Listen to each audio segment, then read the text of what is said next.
안녕하십니까. 공병호 TV의 공병호입니다. 1998년부터 순회동의 한 아파트, 그러니까 2401호에 이재명 후보의 부부가 살아왔는데 경기주택공사가 10억 원 가까운 돈을 지불하고 바로 옆집인 2402호를 전세냈는데 이재명 후보가 모를 수 있겠습니까?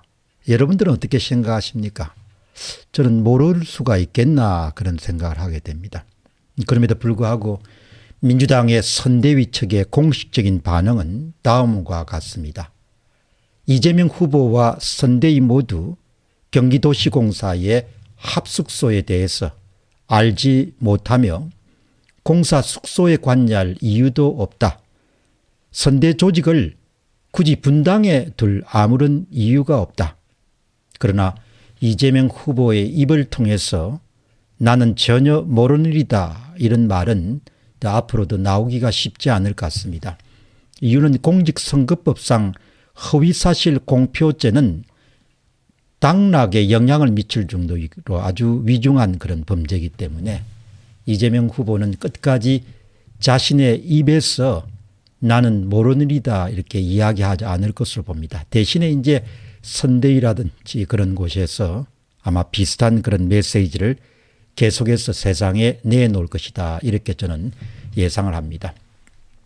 만약에 이재명 후보의 바로 옆집인 2402호를 경기주택공사가 전세를 얻는 일에 이재명 후보가 만일에 지시했거나 또 그 사실을 알고 있었다면, 그리고 또 하나는 이곳에서 한 일이 대선 준비였다면 이것은 이제 명백한 사전 불법 선거운동에 속합니다. 그것은 곧바로 선거법 위반에 정면으로 그렇게 해당하는 그런 사례입니다. 뿐만 아니라 선거운동 등에 사용된 증거가 발견된다면 이것은 세금 유용, 공금 유용의 그런 죄목에 해당합니다. 2월 18일자 조선일보는 사설 우연으로 설명이 어려운 이재명 후보의 옆집 의혹, 사실대는 심각한 세금 횡령에 해당한다 이런 제목의 사설에서 바로 일반인들이 갖고 있는 우려, 이 부분을 정확하게 콕 집어서 지적하고 있습니다. 사설 주장은 이렇습니다. 이재명 후보의 옆집 의혹은 지금까지 나온 법인카드 유용과는 차원이 다르다. 액수도 10억 원에 육박한다. 경기도민들의 세금으로 이재명 후보의 개인을 어떤 위한 불법 선거 사무실을 운영한 것으로 이것은 심각한 세금 횡령 범죄에 해당한다. 당선 무효가 될 수 있는 사안이다. 이재명 후보 측은 아내 의혹과 법인카드 문제가 제기됐을 때 곧바로 가짜뉴스라고 이렇게 부인했지만 얼마 가지 않아서 사실로 확인된 바가 있다. 이제 국민은 이재명 후보 측의 거짓말은 거의 일상사로 받아들이고 있지만 바로 이 옆집 의혹은 그렇게 넘어갈 수 있는 문제가 아니다. 이렇게 이제 강력하게 문제 제기 겸 경고를 하고 있습니다.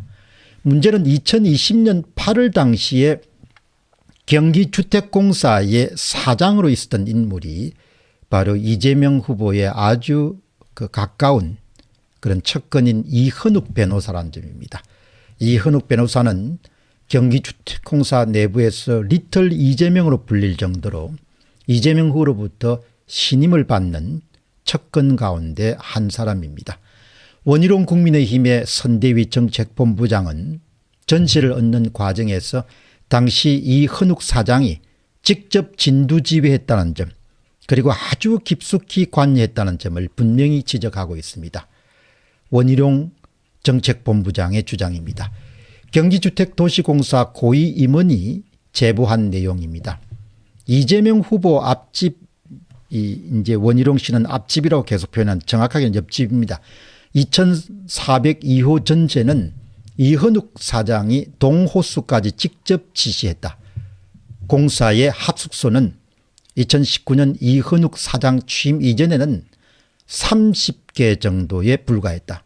이현욱 사장 취임 이후에 합숙소가 130여 개 정도로 늘어났고 바로 아파트 관리비까지 부담해 주고 있다. 직원 정원도 150명에서 무려 713명이 되었다. 여러분 상상됩니까? 경기주택공사의 직원이 150명에서 713명으로 늘어났다는 겁니다. 누구 재임하에? 바로 이훈욱 사장 재임하에. 그러니까 아주 지인들을 많이 뽑아줬다는 이야기죠. 계속 원희룡 정책본부장의 주장입니다. 합숙소는 직원들이 자기들 살기에 적당한 곳을 물색하게 되면은 경기주택공사에서 계약을 해주는 형식이었고 전부가 30평 규모였다. 65평 아파트를 이현욱 사장 지시로 전시해야 된 것은 이재명 후보 바로 옆집이 유일하다.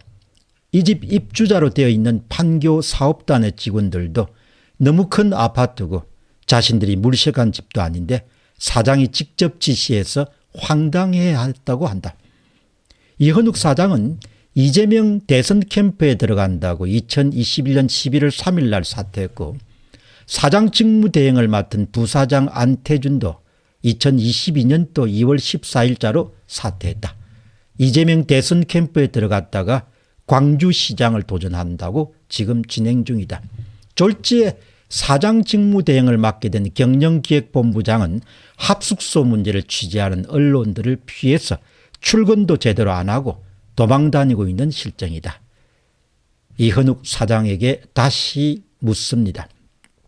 왜 이재명 지사 옆집 2402호를 호수까지 지목해서 바로 전세 계약을 얻도록 지시했습니까? 이와 관련해서 이재명 지사로부터 어떤 지시를 받은 바 있습니까? 이것을 명확히 밝히시기 바랍니다. 여기까지가 바로 원희룡 정책본부장의 그런 주장입니다. 국민들이 갖고 있는 의문은 다음과 같이 요약할 수가 있습니다. 이재명 후보의 측근인 이현욱 당시 경기주택공사 사장이 단독으로 굳이 이재명 후보 옆집을 경기주택공사 합숙소로 구하는데 특별한 이유가 있지 않았을까? 다음은 통상 측근과 주인공은 밀접한 관계를 갖게 마련인데 다른 곳도 아닌 이재명 후보 옆집을 전시로 빌리는 데는 이재명 후보가 아무 관련이 없다는 말을 도대체 우리가 믿을 수 있는 것일까?